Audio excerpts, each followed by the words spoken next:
It's never too late to quit. It seems insurmountable, but it is doable because people have done it. Yes. Some people do cold turkey. Some people do the replacement therapy. And it's okay if you have a relapse. It happens. It's so hard. This is a drug that is designed. It directly stimulates our reward pathway. It is like the best thing that our brain wants, but it's the worst thing for our bodies. Yeah. So it's designed to be addictive. There's a reason why the tobacco companies and the vaping companies have made so much money. It's because it's so addicting. Yep. It's so hard to quit, but it's always, always worth it to try. They said that we'd grow out of it. Well, the joke's on them, that's just our brains. We're eccentric, loud, and stubborn. And most of our clothing is covered in stains. It's not a deficit of attention. There's just too much to think about. So if executive dysfunction becomes a little too much, if you forgot why you came in this room, or you're hypersensitive to touch, then put on your seamless socks and come join our little flock. Bitches stimming together, we're weirds of a feather. Weirds of a feather. All right, we are recording. We're recording. We are recording. Here we are. In the cold, cold basement. Keep picking these Do I have to take that from you? No. You sure? No. You sure? Excuse me. You're the one who killed my cat fidget toy. Yeah, because you told me you had a second one. I don't have a second one of that one. That's a bummer. Yeah, so Yeah. Please don't kill it. You're gonna really hate it when I kill this thing. Please don't. I'm trying not to. He's just a little pig. He is just a little pig. In a big world. I want to be a little pig in a big world. That Same. sounds nice. That sounds way better than being a human in a big world. Yeah. You're not as aware of your eventual demise. Yeah. Blissful ignorance. Yeah, you That's don't what even I know want. about climate change. Yeah. Although maybe they do. Pigs are smart. Pigs are smart. What if they're just smart enough to be aware? They're like, yeah, we're totally fine with our situation. Or they're like, these goddamn billionaires are ruining the planet. What are we going to do about it, you know? They're like about to take over the government. God, I hope so. Someone's got to step in. Someone's got to step in. Why not the pigs? I'd vote pig. I'd vote pig. I mean, They're smart. yeah. They're surprisingly clean, actually. They're very clean animals. They're clean animals. They believe in sunscreen. That's why they roll around in the mud. It's their Mm. sunscreen. Yeah, they don't get enough credit for their intelligence. It's all about, octopus. Octopus are so Australian smart. shepherd, Oh. dolphins, Pigs. pigs. I'm pro pig. I'm pro pig as well. All right, and with that, should we start the episode? Yeah. All right. Yeah. Welcome. You want to Welcome. do it? You do it. I can do it. It's your episode. You do it. Yeah. Welcome to Weirds of a Feather, an AuDHD-Adjacent podcast. I'm your host, Kristin Stanhope. And I'm your host, Grace Beret.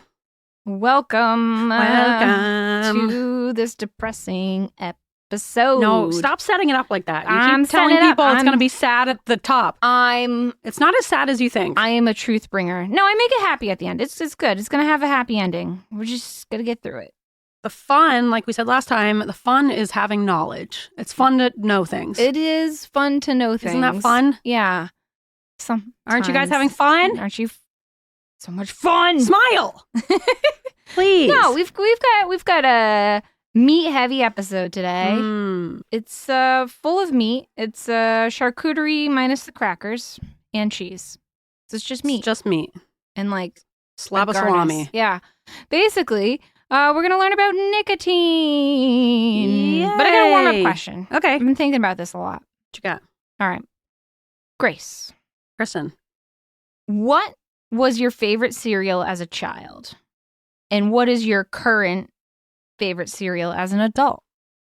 And why do you think there is a difference? And then for the audience members, for the listeners, bear in mind that Grace and I grew up in wildly different households where her mom was a nutritionist. And I don't know, does Suze even believe in cereal?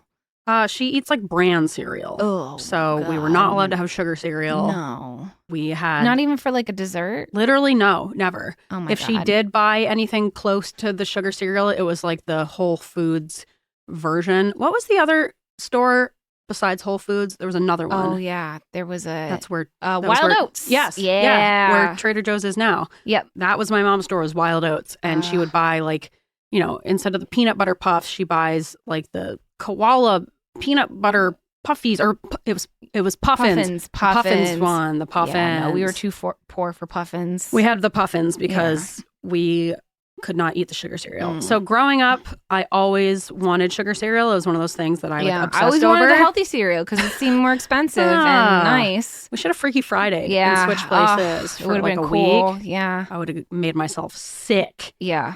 And you My would mom have would've been not had like- as much fun as you think you would have. My mom would have been like, why are all of our stale goldfish are gone? Yeah, they're eating everything in the cupboard. Everything's in the cupboard. So growing up, the cereal I liked, it was so boring. I liked I don't know, Wheaties. Wheaties? Yeah, Do dude. they even make Wheaties? Yeah, my dad eats Wheaties all the time. Oh, my dad's a big my God. Wheaties fan. Wheaties, might as Wheat well just Chex, eat grass. and Cheerios were what we had. Wheaties, Wheat Chex, Cheerios, bran cereal, Oh my God. and then the Puffins. The Puffins. Puffins weren't your fave? I liked the Puffins. Puffins are great. But then bird we didn't and get the them. cereal. Yeah, Mhm. I'm a big fan of Puffins all around. But even then, we didn't even get those that often. It was mostly we just weren't a pro cereal household, I guess. No. What'd you have for breakfast? I don't know, eggs, yogurt. We would my mom would get like the shredded wheat, Mm-hmm. and you would put like a little natural maple syrup on top of it. That's Mhm. actually not bad. The little circles of shredded wheat. This does not sound appetizing at all as I'm No. describing it. And it No. wasn't. And that's why I was always upset. Your sad So- childhood. Yeah, as a child, I wouldn't call it a favorite cereal because none of them were like a favorite. It was just something I ate, but I liked Wheaties with bananas in there. But then as an adult, my favorite is Captain Crunch Peanut Butter Crunch. Okay. Always, even though it shreds the roof of your mouth. Ever since I was able to buy my own It's a food, solid choice, though. right? Yeah. Ever since I've been able to buy my own food, that has always been my number one go-to is Peanut Butter Crunch. Nice. What are yours? Well, so I grew up in a wildly different household where we had all the snacks and stuff because snack food like Doritos and stuff is cheap, and my mom's just trying to feed us on no money. Mm-hmm. So I loved Fruity Pebbles, Ooh. which kind of now thinking about it is gross because it all like mushed together to Yeah, make you like gotta eat them really fast. No, I would wait till they form like a slop. Ew. Oh yeah, this is Gross. except you would get that like one Fruity Pebble that's like extra hard. It was like left in the sun or something. I don't know, and it would like break your teeth. But I would wait for it to get, and I'd have this like mush, this Fruity Pebble mush. It was And you delicious. wanted that? Loved it. Ew. Oh, it was my Something's favorite. wrong with you. Now as a full grown adult, Mm.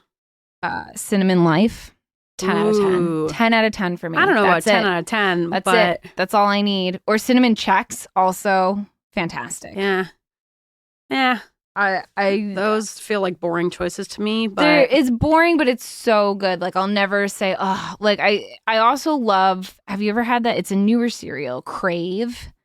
no, but I've seen it. Is It's it like chocolate It's inside? there's like chocolate inside. It's dangerous, Mm. but you can't beat Cinnamon Life for me. It's perfect. I want nothing more. I'll go through phases where I'll be into Cinnamon Life and then I like get burnt out on it, but I'll go through waves, and that's one of the things I get. Yeah. Same with Frosted Mini Wheats. Ooh, Kind of go through that's a good cycles of one. those too. Yeah.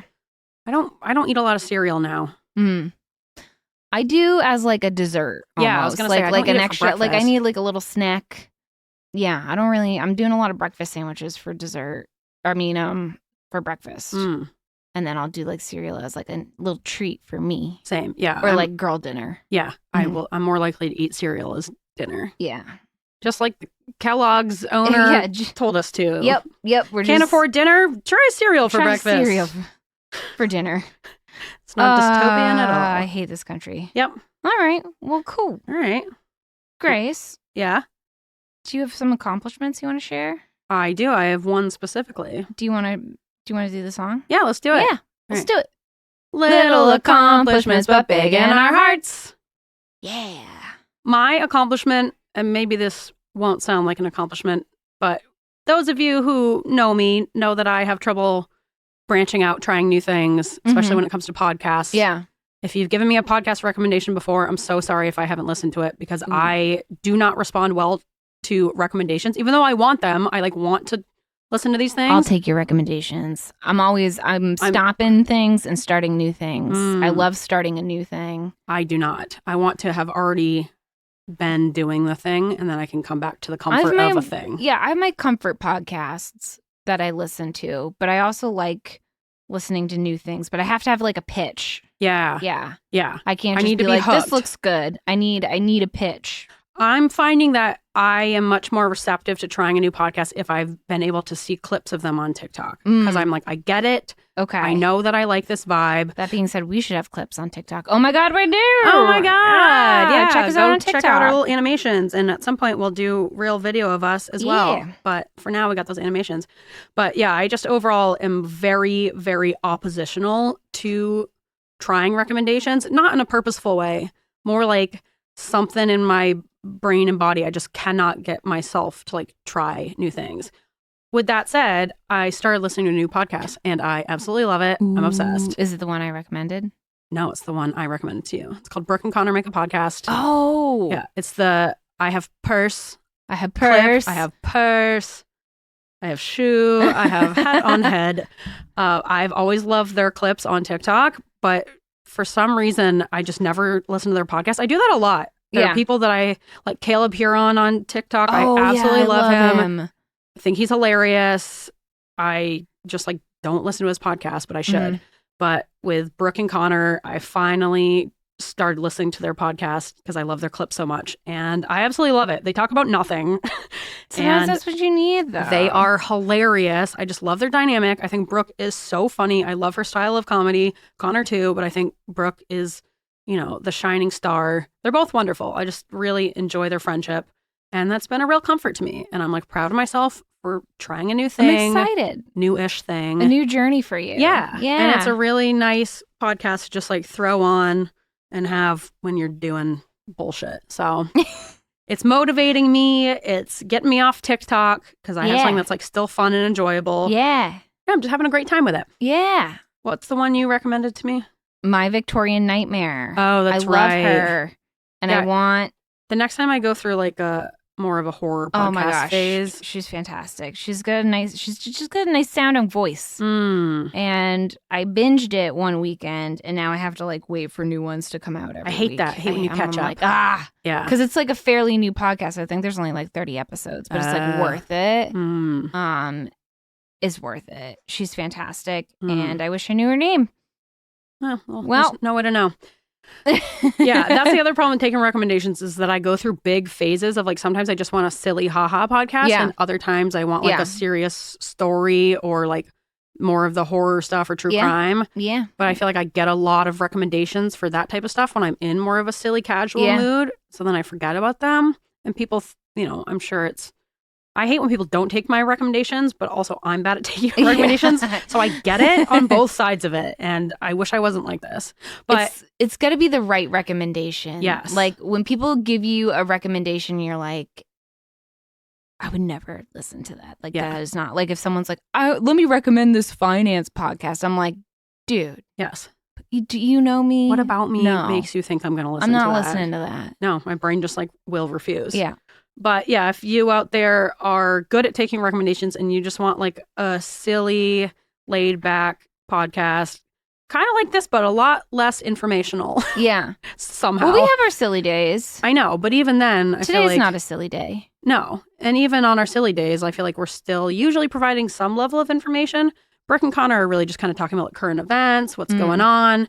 So truly, the thing is, we don't watch the news. We don't know what's happening. I mean, I don't watch mainstream news, but I am absorbing certain news, but it's more the horrors of the world. They're not talking about news. They're talking about gossip and pop culture and stuff like that. So it's a good escape if you need to turn off your brain for a bit and the world is freaking you out and you're getting anxiety every single day and you're paralyzed and you need something to snap you out of it.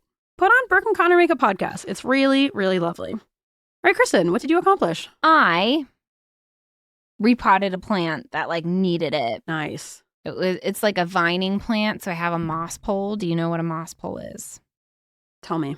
It is a pole of moss, That's basically. what I was going to guess. Yeah. But Well, it's it not seemed even like too simple. This one's not even. It doesn't even have a moss on it. It has like It's just a some, pole. some sort of like pole with like rope twined around it, twine wrapped around it. Sorry.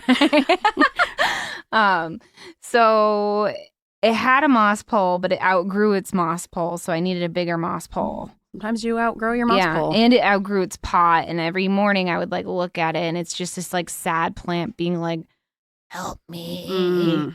And it wasn't dying, but it just like wasn't doing well. So I got all the stuff, and then I had the stuff just sitting in my living room, and Taunting you. Picked a day, and I was like, "This is it. This is happening." And we did it, and we got Nice. through it. It was a little bit of coordination because the vine's really big. So like, I just needed like one more hand, but I did it myself. Nice. And now it's happy. It's a happy little plant. So Great. I'm excited. I'm proud of you. Thank you. I hate having that constant reminder of something Right. you need to go You're like, do I need every to single take day. care of and you this. just feel shame Yeah. every time you look at it, but you don't Shame. do anything to fix And it. then when you do it, it's like I like generally enjoy taking care of my plants, but Yeah. like I just feel like I've been so depressed that things that are enjoyable to me are no longer enjoyable. They seem like tasks. So that that's fun to go through. It's really a fun stage in life. Yeah, you know? where you're like, even things that I once enjoyed seem like overwhelming. Yeah.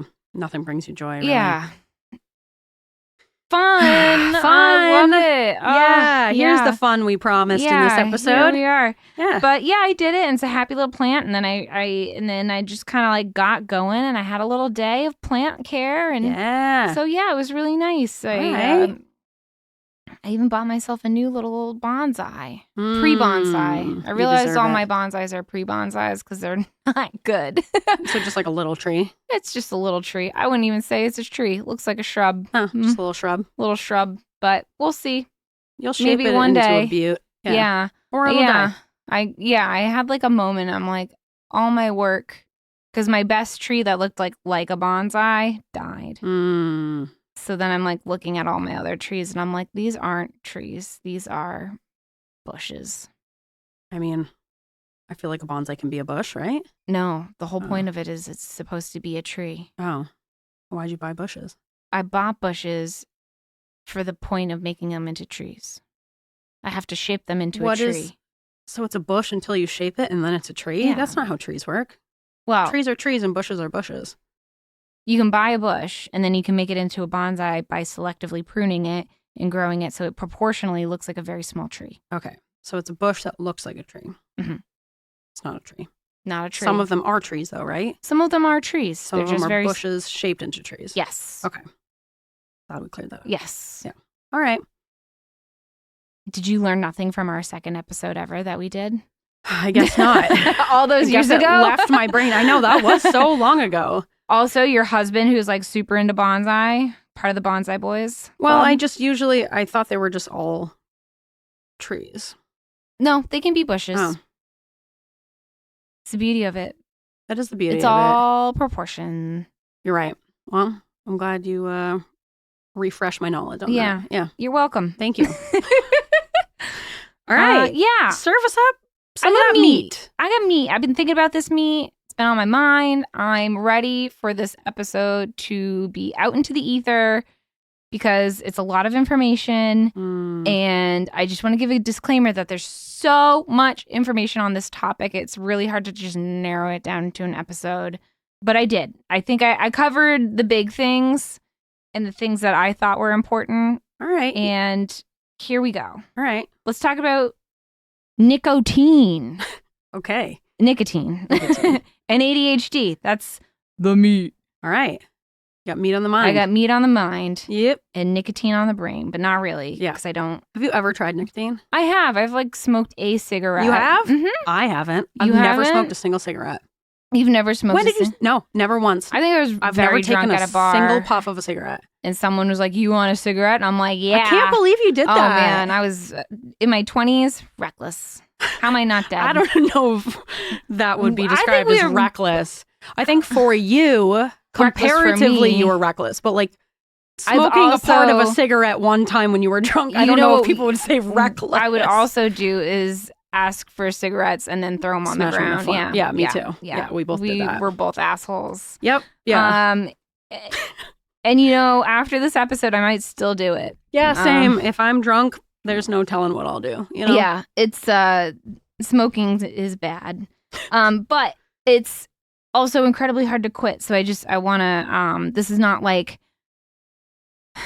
being like smoking is bad for you and you're ruining your life. I don't want to be like berating the public because it is. It's about harm reduction. We're taking back the DARE movement. We're reinventing the DARE movement with a more harm reductive approach. Yeah. Yeah. Yeah. It's knowledge is power. This is not to say like if you're smoking cigarettes or vaping that you're a terrible person. It's to say that like there's been so many studies on why this is bad for you and just take that into consideration. Yeah. And also it's stupid hard to quit, which is why these companies are so successful because it's hard to quit. It's very addicting. And that's why I've never tried it before. Not because I'm like superior to people. Yeah. It's because I know just how hard it would be to quit and I know I would get addicted. And so I Yes. don't even want to know. Yes. I've had patients tell me it was easier to quit heroin, easier to quit meth, but they'll never quit smoking, That's crazy. Which is wild. And we'll find out about it. So kids, because we have kids who listen. Yeah. Don't just don't even start, because I think that's the best way to not have an insane and an expensive smoking addiction is to not start it, which is incredibly hard now that there's vapes, which I didn't even want to bring up the whole like how vaping is so insidious among the youth of America right now. It is, though. It's important to talk about, Maybe we'll do it on a different episode because there's so much here that we've just got to get into it. Yep. So what is nicotine? Do you know what nicotine is? No. It's plant. It is. It's a plant alkaloid. It's a chemical found in the nightshade family, which also, including tobacco, includes eggplant, potatoes, and tomatoes. Nicotine is excreted from the plants and helps keep pests from eating it and the leaves. Whoa. There used to be nicotine-based pesticides that we would spray on everything. But then these were banned in both the U.S. and Europe due to the many health concerns to humans. But they don't have health concerns for the current pesticides being sprayed? We don't have all that. We have to move on. We can't even get into it. It just seems crazy. It's one of the pesticides that has been banned because there's many health concerns, but there's also environmental harm. Basically, it killed a bunch of bees. Bees? Bees! So, yeah. So it's technically a natural little compound found in plants, but we have harvested it, and now we can consume it for pleasure. Right. And how do you consume that? Well, most often people are smoking it in cigars or cigarettes. But now there's vaping, which is fairly new, which is you're inhaling like heated up nicotine, basically. You can consume it orally with like chewing tobacco, those like Zyn pouches, gum. They make lozenges. Transdermally, they have nicotine patches. That's like really common for people who are on like nicotine replacement therapy. And they even have nasal sprays for people who are trying to quit. Which is interesting. I didn't know they had that. I didn't know that. Is nicotine, maybe you'll cover this, so tell me to shut up, but is nicotine itself bad for you at all, or is it the cigarettes? Yes. So nicotine on its own? Nicotine is bad. Like even wearing the nicotine patches is not like great for you, it's just better than smoking cigarettes? Yeah. Okay. Yeah, exactly. I just learned this morning, actually, that cigars had nicotine in them from the Burke and Connor Makeup podcast. Yeah. I don't know. I feel like you don't hear about people being like addicted to cigars, but I guess they are. Yeah. They just like, it's just kind of like a old man thing to do. So you don't like think about it as much. One, I think it's more expensive, right? Yeah. I mean, cigarettes are expensive. Vaping is expensive, but cigars, my understanding is that maybe there's like a more of an art form to it. So they're more expensive. Plus they're like bigger too. Yeah. Like you can just like bum through like up your cigarette on it for a while. But so a people cigar, like gnaw on those cigarettes on cigars. Yeah, because they're trying to get the nicotine. Yeah, they'll like chew it up. Gross. Nothing's grosser to me than chewing tobacco. Yes, I think it's vile. Dipping is like the worst thing. It'll give you gum cancer so fast. Yeah, it's pretty vile, and it's like I don't want to tell people what to do with their bodies, but I'm like, please, for the love of God, do that away from me, because I just think it's so absolutely foul. Well, yeah, because then you have to like spit it out in a bottle, liquid. And just like, yeah. Well, it's one of those things that just impacts. It's not about telling someone what to do with their body. It's that it impacts everyone around you, just like smoking cigarettes, where it's like, this isn't just a you thing. If you're just wearing patches or whatever, I don't give a shit. Do whatever you want. It's your body. But yeah, if you're gonna like impact others in your environment, it becomes a problem. Because there's secondhand smoke and there's also third-hand smoke. Yes. Yeah. Which is crazy. Yep. So yeah, this isn't berating, except when it comes to chewing tobacco. Yeah, I feel like that's the one thing that I'm like, I don't care about being judgmental. I can't even look at, and you've got that like wad, and you're like, ugh, I know. I can't. Anyway. Sorry for all you chewers out there. Yeah. But like, come on. So kind of based off your like, is nicotine bad for you? But what chemicals are in cigarettes that are bad for you? Quite a bit. So nicotine is not great for you, but there's so many chemicals in cigarettes that are also very, very bad for you. So let's get into it. Please. So one of them is called butadiene. Which is a chemical that's also used to manufacture rubber. Cool. It causes cancer, a lot of blood cancers like leukemia. Arsenic, which is a poison by Victorian ladies, but also used to preserve wood, and can cause cancer of the lung, skin, liver, and bladder. Benzene is like a chemical to make other chemicals. I think it's in a lot of hairsprays and spray sunscreens. But it can, in particularly, is linked to leukemia. Cadmium is a heavy metal used to make batteries and has been associated with kidney cancer and prostate cancer. Chromium-6 is also another metal used in paints and dyes.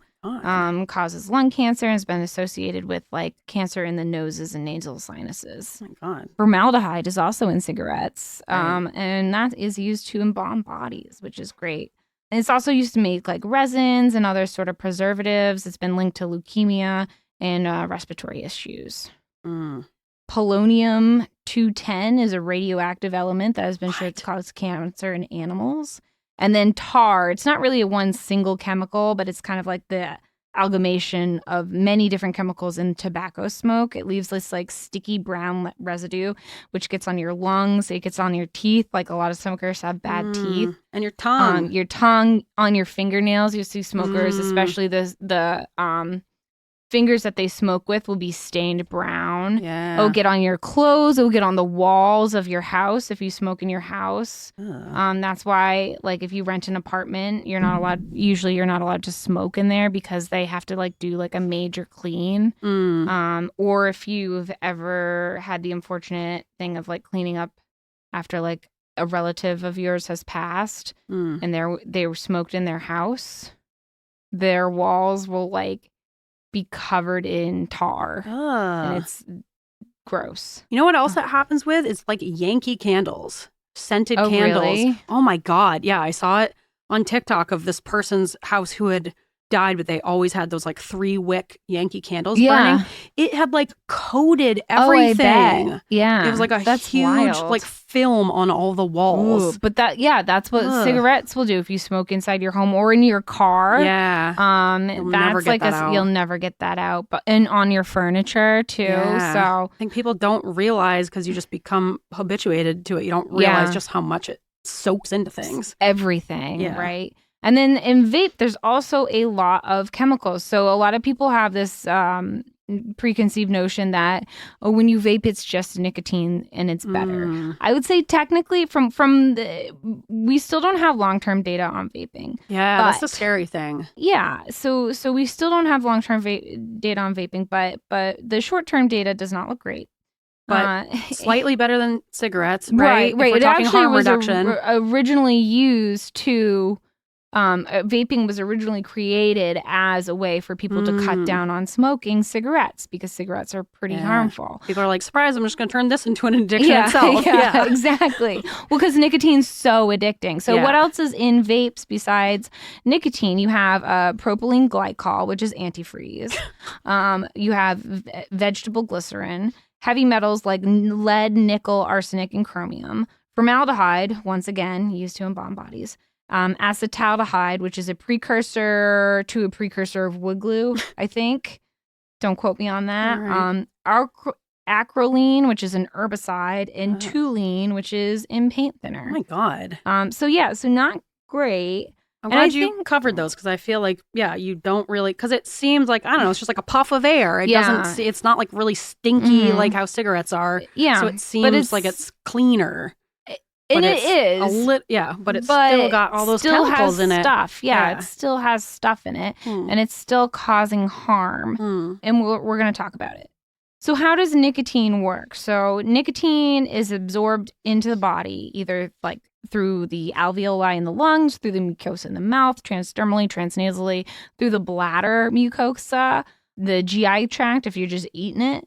However you consume it, it is absorbed, and then it goes through the blood, and then it's very good about crossing the bloodstream, the blood-brain barrier, and then it goes right to your nicotinic receptors, which are a type of anticholinergic receptor, and those receptors are found all over the body. You're nailing these pronunciations. Well, because we learned about them in PA school. Still, you're nailing them. Thank you. I've read them before. So in the brain, they're associated with lots of neurotransmitters like dopamine, norepinephrine, acetylcholine. So when nicotine especially is an agonist on the DAT, the dopamine transporter protein that we talked about quite a bit for our Bowling for Dopamine episode. I remember that. It directly stimulates the dopamine reward pathway, which is why it's so fucking addicting. Danger. Yes. For everyone, but then especially ADHDers. God. Well, let's talk about it. So it's a dopamine agonist, which means it kind of stimulates the dopamine. Ingesting nicotine causes this like quick release of dopamine stimulation. I'm not quite sure. And is it directly stimulating the release of dopamine, or is it directly stimulating? I think it's directly. I read a couple different articles, and I think it is like directly stimulating the release of dopamine. Okay. I don't think it's stimulating or inhibiting the reuptake of dopamine. Okay. And which makes it like it's such like this. You feel so good after smoking a cigarette because you have this huge dopamine hit. That makes sense. On a cellular level, nicotine also causes the release of catecholamines, which are stress hormones. They help release norepinephrine, which is like the fight or flight, released in the fight or flight response. It reduces the cell's ability to undergo apoptosis, which is the cell's way of like offing itself when it's time, which is important. It's important for cells to die when they're ready. Yeah. And it also affects your HPA axis, which is a major pathway in your body that has to do with cortisol release. This sucks that it's bad for you because like all of that, like imagine if that was a good drug for us. It sounds great. Yeah. And we're going to talk about, they actually kind of like looked into maybe this could be a way for drugs to be, they looked into it and we'll talk about it in a little bit. But yeah, it's like directly stimulating all of the parts that someone with ADHD would want stimulated. Yeah. You know? Yeah. Like, of course, you're going to get extremely addicted. Of course, it's stupid addicting. And of course, people are on this for life. It's literally designed to be addicting. And like, again, if you just never try it in the first place, then you don't even have to live with that knowledge. Because once you know, now you have to live with that for the rest of your life. Right. Like for some people. Ignorance is bliss sometimes. Like I've heard from people who quit 20 years ago and they're like, I still think about cigarettes every single day. Every single day. Yeah. It never leaves your brain. Once you have that knowledge, now you have the knowledge. Wild. Nothing will ever feel as good as that feels. So just don't even, if you haven't tried it yet, this isn't a judgment. It's more so a self-preservation. It's going to be more work to resist it if you know how good it is.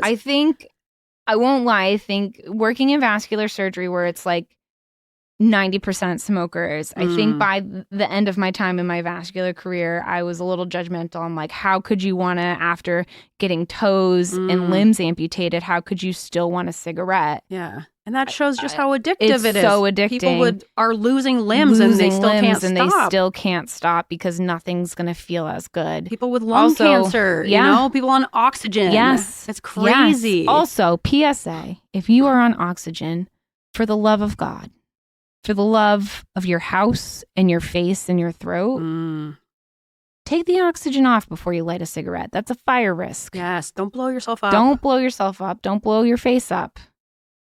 Okay. Getting back to smoking. So smoking is the #1 preventable cause of death in the U.S. Here's how it affects the body. This is not an all-encompassing list. It's a big list. We could talk about all the different cancers all day. Let's not. But let's not. Yeah. We're going to talk about a little bit of cancer. All right. But not all Sprinkle. the cancers. So we're going to start top. We're going to go from the top and work our way down. Right. So the brain, smoking can increase your risk for certain type of dementia, such as Alzheimer's. And then babies who are exposed to smoke in utero have significant cognitive deficits. And then the smoking is the leading risk factor for stroke. Whoa. So that is just the brain. In the lungs, so the lungs are kind of like obvious lung cancer is like, smoking is the leading cause of lung cancer. One of the leading causes, you also have like asbestos and work-related hazard. Mesothelioma. Yeah, mesothelioma and all those things. But smoking is like #1. There's a thing called popcorn lung, which is associated with vaping, especially in the youths and the teens. Basically, your alveoli. So imagine your lungs are filled of like these little microscopic air-filled grapes. Those are called alveoli. They're filled with air, and then they're covered in little tiny capillaries. And that's where the blood can exchange CO2 for oxygen, right? So the more little clusters you have, the more capillaries can be covered in those clusters and the more exchanging of gases you can have. Okay. Rather than like one big grape, you want several mini grapes because the surface area is more, if that makes sense. Yep. With popcorn lung, your alveoli turn from many small grapes into one giant grape called a bleb. Oh. And so it's harder for that gas exchange. It's a very similar process to emphysema, and this damage is permanent. Oh, God. There's no reversing it. God. Why'd they give it such a fun name? Popcorn lung. It sounds like a treat. I think it looks like popcorn under a microscope. There's something called EVALI, which is e-cigarette or vaping associated lung injury. Are e-cigarettes the same thing as vapes? Yes, they're the same. They just are the shape of cigarettes? I think when they first, I don't know, but they're the same. I want to say that's the difference, is that when I think of e-cigarettes, I think of like an actual cigarette, but it's just, I was going to say digital. Yeah. It's vapor as opposed, but whereas like the actual vape is like, looks more like a little handheld machine. They're the same. Okay. they're same both, thing, just different forms. Yeah. Okay. So this is most often associated with THC products. Womp womp. I know, but I do want to touch on it here because we're talking so much about smoking. No, we should. And I think eventually we'll get to ADHD and marijuana, but it is really important. Remember pre-COVID in 2019, all those young kids were ending up in the ICU for vaping related issues. Yeah, because they're like all these random chemicals. Yes, that's EVALI. So the CDC was really keeping track of it until obviously the pandemic hit, and then they had like bigger things to worry about. But they're still kind of keeping track of it. So from what I've read, it's almost always THC products, but one article I read said it might be some nicotine products. EVALI is fairly new, the height of it being in 2019. And so now since the pandemic and all this stuff is happening, we kind of like, not that we lost track of it, but we were really keeping track of the pandemic. Something overshadowed it. Yeah, exactly. What we do know is that it causes severe inflammation of the lung, the tissues in our lung, and it leads to poor oxygen exchange, scarring, and pneumonia. Patients with EVALI are often hospitalized, often require mechanical ventilation where there's a tube down your throat breathing for you. God. Per the CDC, 15% of all cases are in children under 18. Oh, my God. Right. So that's scary. I know. Kids are just doing more and more drugs these days. I know kids have always done drugs. But Kids I feel have like always done drugs. It's just that the drugs more are accessible. different. And probably more accessible. They're higher tech. So is that from vaping THC in general, or was it because the cartridges are so unregulated and there were like pesticides and shit? I think it is, from what I've read, E-Valley was mostly from that vitamin E acetate chemical being in the liquid, the THC liquid that you're supposed to smoke. Yeah. So it's basically, there's a chemical in the THC cartridges that is causing all of this. And so it sounds like now it's a little bit more regulated. Yeah. Because we haven't really heard from it. But once again, you know, there's a couple other things overshadowing E-Valley right now, like bird flu and COVID-19 and all these other things. But back in 2019, this was like, it was like wildly unregulated. Yeah. And I think they've also made laws where like you have to be over a certain, like it used to be like anybody could buy vapes, right? So now you have to be over 18 to buy a vape. Well, I think you always had to be at least 18. And then how old do you have to be to buy THC? 21. 21. So, well, also weed was like legalized in a lot of states all at once, and like so many dispensaries were just popping up in so many states. Right. Like the regulations just couldn't keep up, and so, you know, anyone could, for the most part, make these cartridges when, you know, it needs to be a very specific compound of stuff. And so I heard a lot back in 2019 about just like these off-market THC, or even you could buy them at dispensaries. You just like, if you didn't check into like where they came from, people were just, I don't know, putting whatever in there. Right. So it's a little bit more regulated of a market now. So I think we are hearing less of this, but it's still a thing that is happening. And the other thing I just wanted to talk about vaping that I didn't write down is that you also have, this was kind of in the beginning of vapes, you can have malfunction vapes that can lead to like severe burns, and either like if the vape's in your pocket, it can like burn your skin in your pocket, or people who are inhaling it and have like a battery malfunction or something. Weren't they like blowing up and shit? Yes. God. Yes. And then you would have like people had to have like the hole inside of their windpipe was burnt from the inside. So they'd have to be in the hospital with a tube breathing for them in like a medically induced coma because of a vape injury. But don't worry, vaping doesn't want you to know.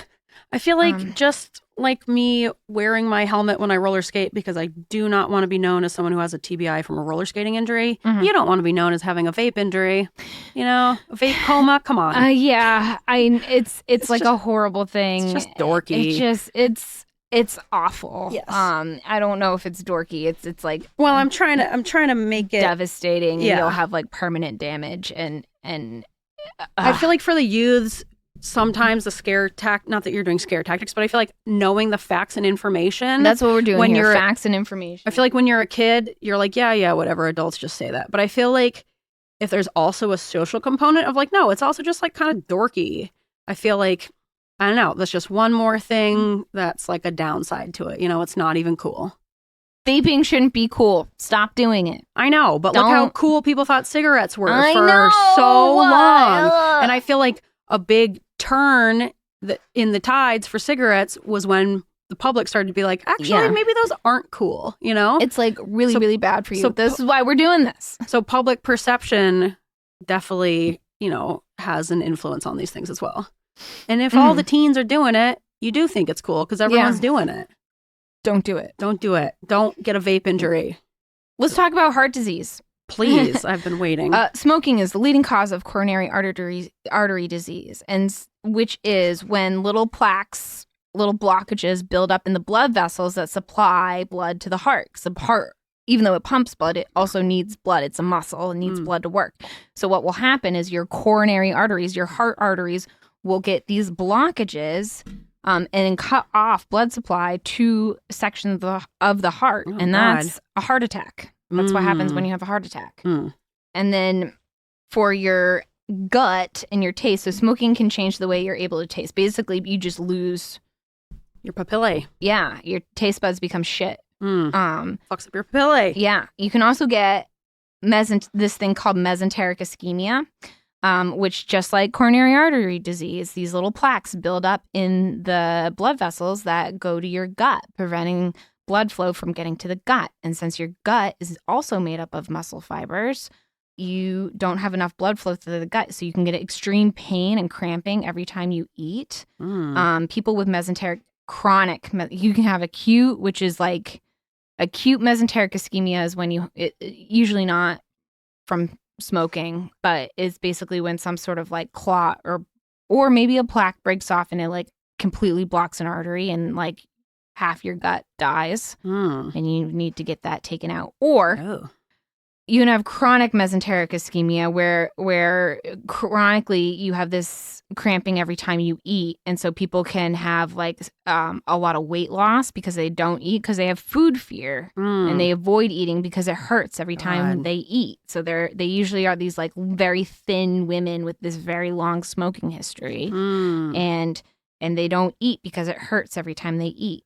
I always thought of cigarettes as keeping you thin because of like the nicotine, but it seems like this is another aspect of it. Less common. Usually people are thin who are smoking because they get the dopamine from the nicotine and they don't feel like they have to eat. You know, they use it as a replacement. Like I think this is a bad example. Marcus Parks on last podcast on the left, when he was like kind of poor and growing up in New York, he would have days where it's like you're either going to smoke or you're going to eat. And he would often choose smoking over eating because it's what you could afford it, and you could afford one or the other, and nicotine's so addicting. So you just, and if you have all that dopamine stimulation, you probably don't need Who needs food? Your appetite's probably suppressed and nothing tastes good anyway. That makes sense. So that's usually why people are skinny. They're just not eating. Marcus Parks is my primary source of knowledge on smoking. I feel like he's the person I've like heard the most from about like his personal struggle with it. Yeah. I think I don't know if he's quit entirely, but I think he's been on nicotine patches for quite a while, which is great. Yeah, that's fantastic for him. I'm very proud of him for that. I know. I like that he talks openly about all this stuff. It's really hard to quit. Yeah. So let's talk about vascular. I spent the last 4 years of my life in vascular surgery, so let's fucking talk about it. Yeah. Peripheral vascular disease is a disease that the leading cause is smoking. Of course. Very similar to coronary artery disease and mesenteric ischemia. It's where plaques build up in your arteries, mostly in the legs, but it could also be in the arms. But 99.9% of the time, it's in your legs and your distal aorta. That can lead to cramping. Usually what happens is you get this stuff called claudication, which is cramping while walking. And it could be, walking around Walmart while you're grocery shopping and you get this like severe cramping in your calf or in your thigh, depending on where the blockage is. What will happen is you could need, just like some people get stents in their heart to open up the blood supply. We can put stents in your leg to open up the blood supply, or we can do a bypass where we have to get either a vein or a piece of like plastic tubing and do a detour around the blockage just to get more blood supply to your lower leg. Sometimes this disease is so severe that we can't do that, and you either have to just live with this or you'll end up getting a wound that will never heal because there's no blood supply to it, and we'll have to amputate. Get some dry gangrene. Don't remind me of gangrene. Yeah. There's a couple smoking commercials where there's like a bilateral amputee who talks about, I didn't think I would ever lose my legs from smoking, but that's exactly what will happen. Yeah, I feel like you don't really associate that with smoking. No. And I will have a vascular surgeon on to talk about this more because I think it's fascinating and why I spent 4 years there. But when you talk about smoking, you hear like lung cancer and leukemias and stuff like that, but you don't think about like losing your legs or your fingers or your toes over smoking. Yeah. And I think vascular disease is so insidious because you don't get it until it's like a disease made out of a horror story, I think. Because you smoke when you're young, and even sometimes when you quit, we would see people who are like, well, I quit 30 years ago, but the damage has been done. Yeah. And so you have, you're living your life, and then all of a sudden you're like, wow, my legs really hurt when I walk to the car and back. And then it's worse, and then it's worse. And now you're like, okay, now I need a stent, but the stent doesn't work because it gets blocked again. And now you need a bypass, and then the bypass only lasts a few, years. And now you've got a dead toe that needs amputated. And now you have one leg, and then there's like a cruel joke in vascular surgery about how everybody becomes symmetric eventually, which means, if you have vascular disease in one leg, you probably also have it in the other leg. So if you need an amputation in one leg, you're probably going to need an amputation in the other leg. It's cruel, but it's true. Yeah. I mean, if that's how it happens.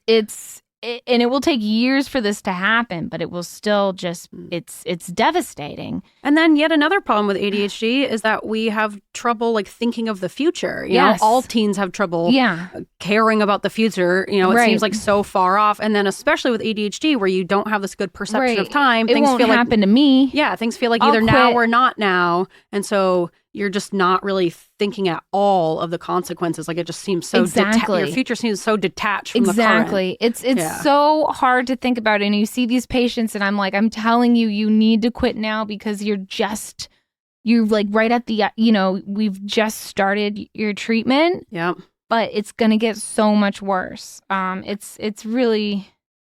I remember having that problem even with like tanning, which maybe at some point we'll cover tanning addiction because people get so addicted to that. But I went through a phase. Haley got me into it. Sorry, Haley, but you did. Yeah. Haley got me into bed tanning. I don't know. I hope not. I hope you're not still tanning, Haley. You're beautiful the way you are. Mm-hmm. Please take care of your skin. But there were like a couple years there, freshman year of college, where I did tanning. a little bit of tanning. Yeah. I did it occasionally. It's so bad for you. Please do not do it. I know you aren't going to listen, but like, please. That's why please there's just fake don't. tanning. Get a bronzer. Yes, there's such good fake tan products nowadays that like you can have real. the same look and not damage your skin the way it is. But I remember, you'd hear about, you're going to, on top of the very dangerous health effects, even just aesthetically, it's like, you're going to look really old and wrinkly by the time you're like 40 or 50. And in my mind, I was like, that's so far away. It's not it's even so hard to remote concern. Who cares? I'll essentially be dead by then. But now I'm like 34. I'm like 40 and 50 oh my God. are not that old and they're not that far away. Right. Yeah. It's like you got your whole life to be an adult. Right.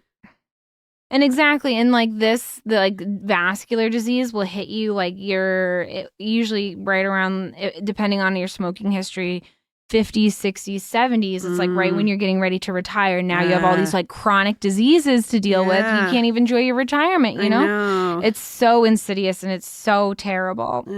And then bladder cancer, there's a high incidence of bladder cancer in smokers because when the nicotine and all the chemicals get through the blood-brain barrier and then they get filtered through the kidneys and then they sit in your bladder. So all that tar, the benzene, all of those just sit right in your formaldehyde, sit in your bladder until you're ready to pee. So there's a lot of bladder cancers in smokers. Makes sense. With wound healing for nicotine specifically. Nicotine, so it stimulates your norepinephrine, which is a vasoconstrictor, right? So back to fight or flight, it will vasoconstrict. If you're always smoking, your capillaries are always vasoconstricting. And so not only will that increase your blood pressure, but if you have a wound of any kind, that blood pressure, especially if it's on a limb, you're not going to have the blood supply to heal that. Many plastic surgeons and orthopedic surgeons will refuse surgery on patients who are actively smoking because they're seen as like, these are elective surgeries. They're not like life or limb threatening, and they're not going to do it if someone's not going to like take care of themselves or they're going to risk their own surgery and their own outcome. Sucks, but it makes sense. Yeah, there's some plastic surgeons will even, depending where you are, will make their patients take a nicotine pee test before they go to surgery, just because they're that not obsessed, but they care that much that they don't want their patients smoking. My mentor and one of the wound care nurses I worked with, and my mentor, she taught me everything I know about wounds, used to say, for every cigarette you smoke, that's 90 minutes of wound healing lost. Whoa. And so we used to do the math for the patients. We'd take, 90 minutes times if they smoked a pack a day, that's 20 cigarettes. Whoa. And how many minutes is that? It's like over a day's worth of smoking. Or one pack is over a day worth of wound healing lost. Whoa. Yeah. And then lastly, cosmetic. You age so much quicker if you smoke. You can look sometimes up to like 10 years older. I'd see this all the time in vascular surgery where a patient would come in, they'd say they're 50. I'm like, you look 75. I was gonna say, I think it's older than 10 even. Yeah, for some people. Exactly. You get fine wrinkles everywhere. Your skin kind of turns like leathery. And then you get like, especially in the lips, you get those like classic smoker lips. Yeah. With all the fine lines. And you're probably more likely to be out in the sun a lot more if you're outside smoking, right? Yeah, but not, it's mostly the smoking and not like the sun. If you're like taking 20 cigarette breaks a day, every day. Well, it's probably like you're smoking more than one cigarette. I don't know. I'm just saying. Yeah. It's also probably if you're probably not always thinking about sunscreen and skincare as well. Right. And then you have like the yellowing teeth, the yellowing nails. You don't look good. Like I hope you have a good med spa. Yeah. You're going to need it. And dentistry sucks. Stuff just sucks too, It's really it sucks going to the dentist as it is. I hate going to the dentist. I need to go. But let's talk about nicotine and ADHD specifically. Yeah. We kind of mentioned it, but ADHDers love nicotine. They do. This is a fact. As we talked about earlier, nicotine directly stimulates the dopamine reward pathway. We are already always seeking dopamine at all times anyway. Nicotine is especially valuable for us. It does give us that big dopamine hit. Many smokers with ADHD report increased concentration, reduced distractibility, enhanced working memory, and reduced impulsivity. It's literally self-medicating. Literally self-medicating. Many people do it. Yeah. So let's talk about some statistics. ADHDers are significantly more likely to smoke than the regular population, the neurotypical population.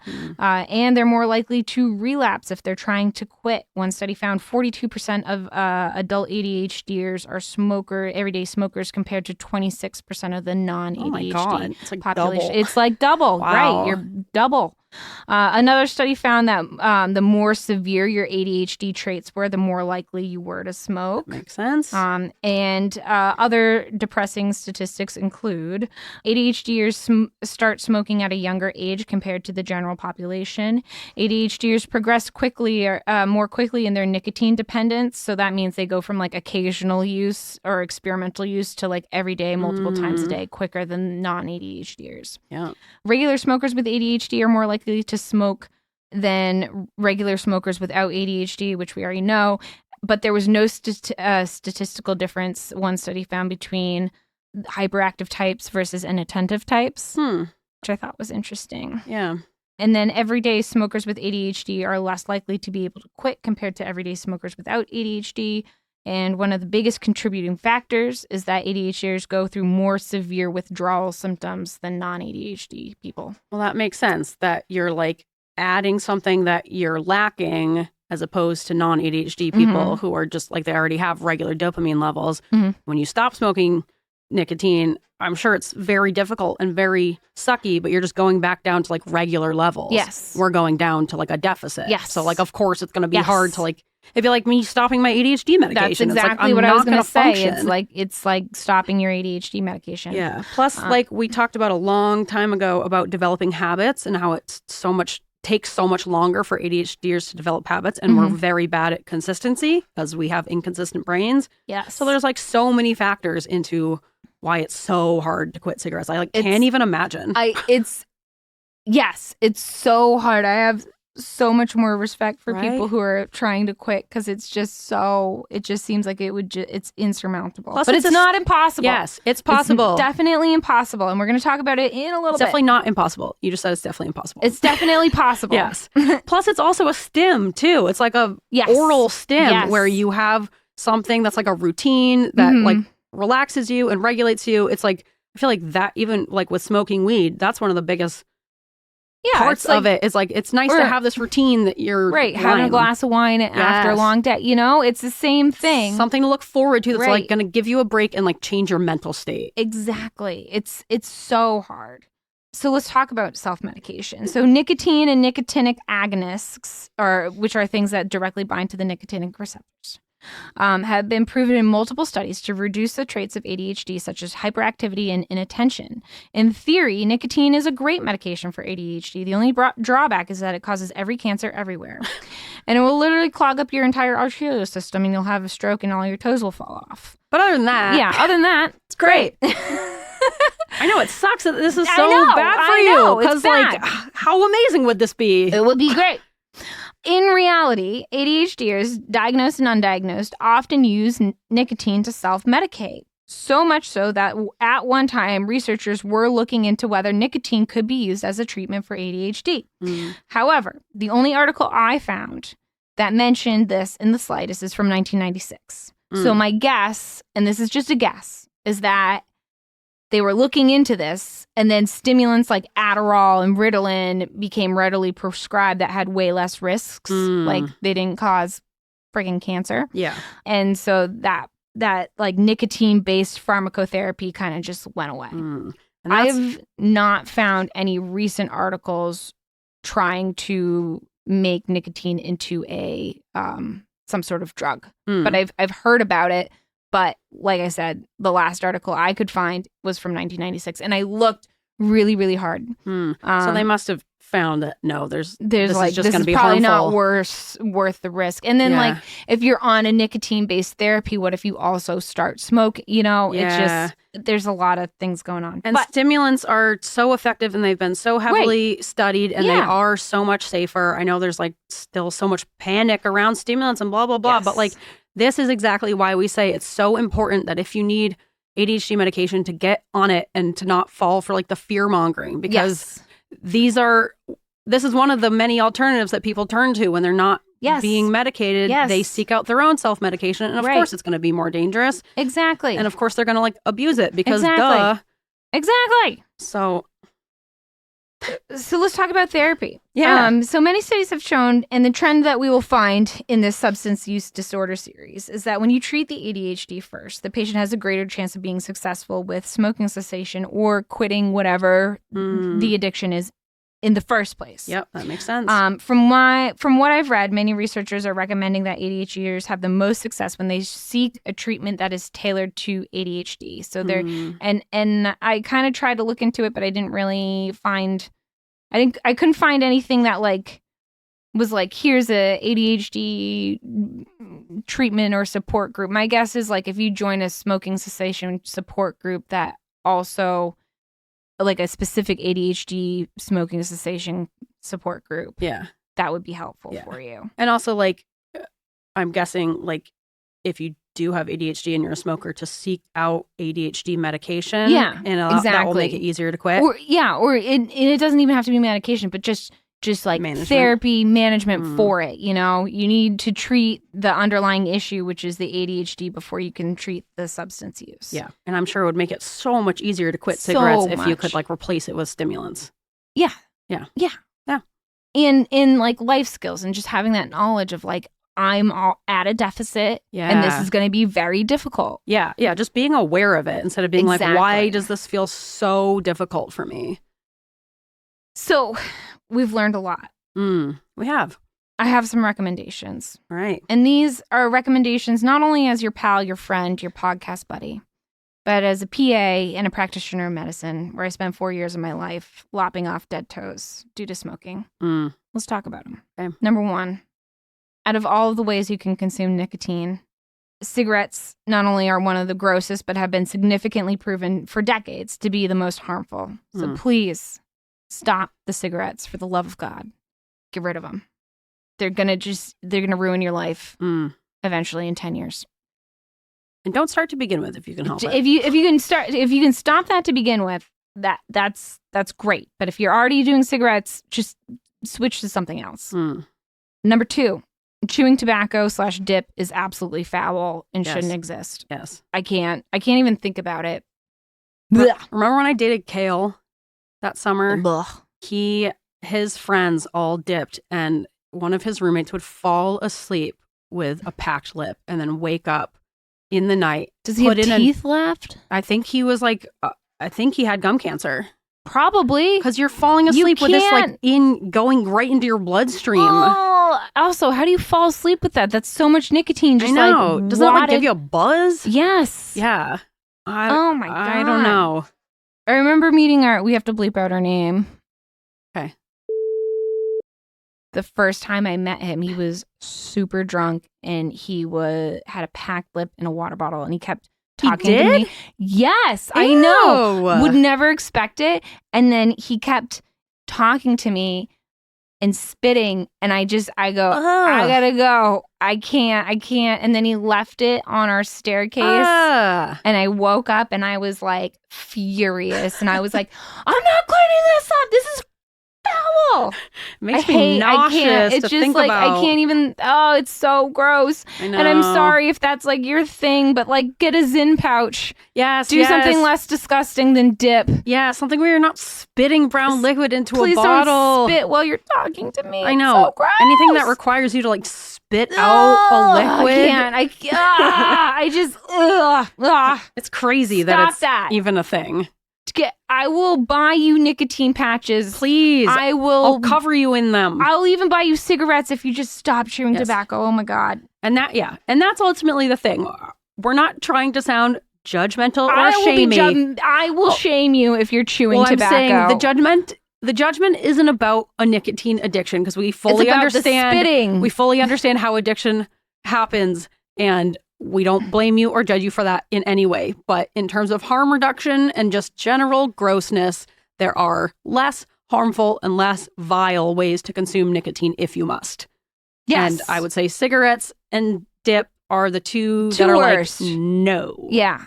If you can do anything to avoid these two, please consume it in a different form. Or just in a room alone where no one else will be with you. Yeah, don't be in a conversation while you're spitting into a bottle. Oh my God. And it smells so strongly too. Like the smell just makes me feel sick. I can't. Yeah. I cannot. And you won't. And I won't. And you won't. We don't have a lot of long-term data on vaping, but the short-term doesn't look great. Yeah. If you can't kick cigarettes, at least try switching to vaping. It's technically supposed to be better than cigarettes. So I feel like maybe vaping would be like a good step down. Like if you're a pack-a-day smoker and you're like, I've tried, I cannot, I'm just really struggling. At least try to switch to vaping. And then for everybody, as of now, one vape pod is one pack. So if you're going through one vape a day, it is like smoking a pack of cigarettes a day. So just keep that in mind. Wow. And yeah. Cigarettes, they've got a lot of chemicals in them. So does vaping. But vaping, as of now, we know has less. Not as bad. Maybe not as bad. Still bad, but not as bad. Yeah, harm reduction. Yeah, exactly. The gums and the transdermal patches seem to be the most effective and most studied nicotine replacement therapy. They are expensive, but as is smoking and vaping. And you're avoiding more expensive medical costs down the road, you know? So I'd say it's worth it to Think invest about your future. in the gum and the patches. Right. It's worth it to spend a little more money. Some people like the gum because it's that oral fixation. Yeah, that's true. From what I've heard, the gum tastes really bad. Yeah, I think that is definitely part of it. I know that people will replace that with like lollipops and stuff like that. Just giving yourself or bubble water, an oral habit. Yeah, yeah, something that makes something happen in your mouth. Yeah, they even came out. I think I just saw on TikTok. They have these. They're like, you wear them around their neck. They look like little wooden cigarettes and you pretend to smoke them just for that oral fixation. Yeah. And part of it is also taking a deep breath. People who quit cigarettes or weed say that they didn't realize that the only time throughout the day that they were really like drawing in proper deep breaths was when they were smoking. And part of it is that you're addicted to just deep breathing. Oh, really? Yes. Interesting. That's part of it. Yeah. All right. So I don't know. It's not going to kick your smoking habit, but I think it could help at least with part of it is try some deep breathing. You know, if you're craving a cigarette, try like 5 deep in through the nose, out through the mouth, belly breaths first. Yeah. And there's a lot of support groups out there. It's just really hard to quit. Yeah. But it's never too late to quit. I think even people who are, later in their years, they're like, well, I've been smoking for, 20, 30 years. Why should I quit? Well, because it's still good to quit. Yeah. And let's talk about it. It's never too late to quit. It's never too late to start trying because it will still benefit you. Within 20 minutes of your last cigarette, your hands and your feet will start to warm up. Whoa. Because the vasoconstricting from the nicotine. Wow. So your capillaries in your fingers and your toes are usually the first to close off because it's farthest away from your heart. So your hands and your feet will start to warm up and your blood pressure will drop in a good way. Nice. Within 8 hours of smoking your last cigarette, the amount of carbon monoxide in your body is cut in half. Oh my God. Right? And it's back to normal within 12 hours. Whoa. Right? So, wow, that's a hopeful thing. That is right. It's never too late to quit. It's always going to benefit you. Within 2 days, your sense and smell and taste improve. Remember, the tobacco just kills your sense of smell and your taste buds, so you're gonna be able to taste food again. Which that's a benefit. Yeah. Like, what if you got a big fancy meal coming up? Right. Don't you want to be able to taste it exactly to the fullest extent? Right. At 2 weeks, your risk of heart attack has already decreased. Wonderful. At 1 year, your risk of coronary artery disease is cut in half. Wow. Damn. At 5 years, your risk of stroke and cervical cancer, which we didn't talk about cervical cancer, at 5 years, your risk of stroke and cervical cancer is the same as a non-smoker. Whoa. Right? That's incredible. Right? At 10 years, your risk of lung cancer is half of someone who is still smoking. And at 15 years, your risk of getting heart disease is the same as someone who has never smoked before. Wow. All right. Right? So that's very hopeful. Yeah. It's never too late to quit. It seems insurmountable, but it is doable because people have done it. Yes. Some people do cold turkey. Some people do the replacement therapy. And it's okay if you have a relapse. It happens. It's so hard. This is a drug that is designed. It directly stimulates our reward pathway. It is like the best thing that our brain wants, but it's the worst thing for our bodies. Yeah. So it's designed to be addictive. There's a reason why the tobacco companies and the vaping companies have made so much money. It's because it's so addicting. Yep. It's so hard to quit, but it's always, always worth it to try. What are your thoughts on hypnotism? Because I've heard a lot of people have success with that. I have had one patient in the past who tried hypnotism, and he said that it worked. Nice. I've heard that it works obviously not for everyone, but I have heard that it works. Yeah. Same with I think maybe you could do it with psychedelic therapy and ketamine therapy. Yeah. I think from what most people try, so I haven't really heard anything about psychedelic or ketamine therapy. There are drugs like bupropion and which is Wellbutrin, and Chantix that help with smoking cessation. I think the other thing is trying to, because many people who quit smoking, they either gain a lot of weight or they pick up a different bad habit. Yep. And so one of the big things is you really need to look deeply, and you can work with a therapist on this, or just do some inner work on yourself. Is what is the smoking doing for you? Why do you need this? So you're not replacing one bad habit with another. Yeah, that happens so often. It happens a lot. Like people who get gastric bypass surgery and then they just become alcoholics. Yeah. Because you're just transferring that food addiction to something else. I work with a bariatric surgeon, so maybe I should have her on the show. But so with the bypass surgery, a lot of times you have to see psychologist, a nutritionist, and an athletic trainer before you even see the surgeon, because you have to, it's a huge lifestyle. This is way off topic, but it's a lifestyle treatment, or it's a lifestyle change. You have to change your relationship with food before we can make your stomach smaller. But if you don't have that lifestyle change, if you don't put in those hours of therapy, you'll either what's called eat through your bypass, which is where your stomach just re-expands, and it's like you did nothing, or you're just going to have severe complications. Well, That'll be for another day. Yeah. I'll see if I can get her on the show. Yeah, that'd she's be about to have a interesting. baby, so probably not. a bit down the road. Yeah. But I think that's yet another aspect of quitting cigarettes is the lifestyle of it, where you're just used to going outside and having a little break throughout your day, you know? So you could do things like just go and stand outside for 5 minutes. Because I truly think, obviously, that's not like the chemical addiction aspect of it, but truly, I think part of it is that you just are used to this habit. And so it's a habit. Building in it, like replacing it instead of trying to just eliminate feels good. I'm sure it feels great. Yeah, I bet it does. I bet it feels fantastic. How does smoking feel? Yeah. How did it feel the time you tried a cigarette? Because I feel like your first one doesn't feel good, right? You're like hacking and smoking. I'm saying you personally, when you were drunk, that one time you tried a cigarette. You don't remember? I remember there's a lot of hacking and smoking, and I didn't like the taste of it. And yeah, I didn't do well. I'm pretty sure my dad's dad did the thing to him where he caught him smoking cigarettes when he was a kid, and he made him smoke the whole pack. Oh my God. That made him sick. I'm pretty sure my dad's dad did that to him. I would have never smoked cigarettes again. Died. Right? I also think I had like the fear of Teresa. Yeah. My mom. She'd always be like, never. Don't do it. I was always very, very, very scared of smoking. Yeah. We were also dare kids. So they were little police officers. Yeah. Yeah. They're smoking.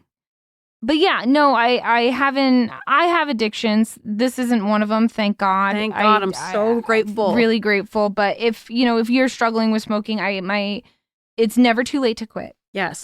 It's always going to benefit you, and just understand that my heart goes out to you. It's incredible. It's an uphill battle, but it is worth it to at least try. Yes. And if you have to replace it with the less harmful addiction, I say do that, Try a patch, try the gum. Yes. Talk to your doctor. There's the medications. One causes like nightmares sometimes, so careful. Chantix has been known to people will have like lucid dreams and nightmares. Wow, that's kind of interesting. That's something new. In a bad way. If you've ever, I've talked to a couple patients who've tried Chantix and it did not go well, and they're like, never again. Yeah, lucid dreaming. Never again. I thought I was losing my mind, and I'm like, okay, all right, well. Yeah. You're going to lose your toe. But your mind or your toe, you choose. I joke about it, but it's like for serious. Yeah. So my plan is to have a vascular surgeon come on, and I'll talk to a lung surgeon too to see if maybe they'll come on and talk about it. My plan is to not really have them like be berating about smoking, but just talk about their job and how they, smoking has kept them employed for so many years. Yeah. This kind of seems like a bummer of an episode, but I think it's an important one. I think there's so much data on ADHD and nicotine. It's crazy. Yeah. And no wonder why, because it's like a direct line to the one thing that we want most in the world, which is that dopamine. Yeah. It makes total sense. It makes a lot of sense. Yeah. All right, and that's it. All right. Thank you guys for listening. We'll see you next week. All right. Bye. Bye. Ah!